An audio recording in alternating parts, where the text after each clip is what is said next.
Here we are again for another noir, this time the 1957 movie Crime of Passion, starring Barbara Stanwyck, Sterling Hayden, and Raymond Burr. Now, Barbara Stanwyck plays Kathy Ferguson, a San Francisco newspaper advice columnist who helps police from Los Angeles to catch a woman that killed her husband. One of the policemen is Bill Doyle, as played by Sterling Hayden, who falls for Kathy. They are soon married, and she leaves the newspaper business to become an average housewife. She finds that hard to take, and then decides to use the skills she had learned to advance in the newspaper world to try to help her husband advance, with unintended consequences.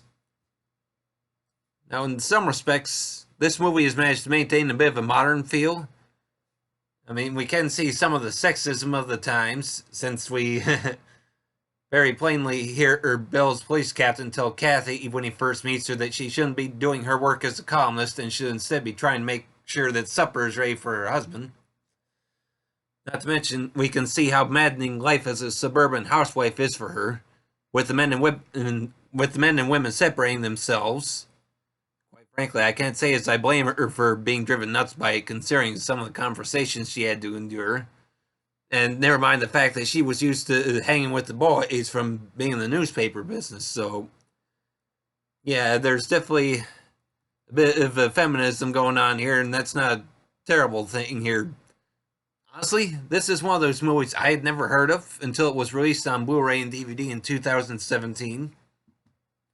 Now, I tried it because I had seen a couple of Barbara Stanwyck's movies, although none of her noirs.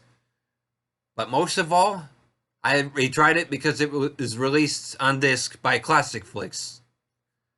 Now, I'd seen many reviews for their releases, indicating they had taken it upon themselves to try to restore a number of lesser-known movies and give them well-done releases on disc at a time when most companies would have advised against it.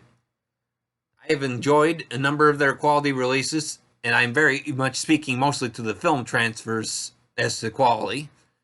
And for me, that just makes it a lot easier to try the movies they release. This one is a movie that I enjoyed, and one that I would recommend trying. The movie itself is about 1 hour and 26 minutes in length. Thanks for listening, everybody. Keep tuning in for the month of Noirvember.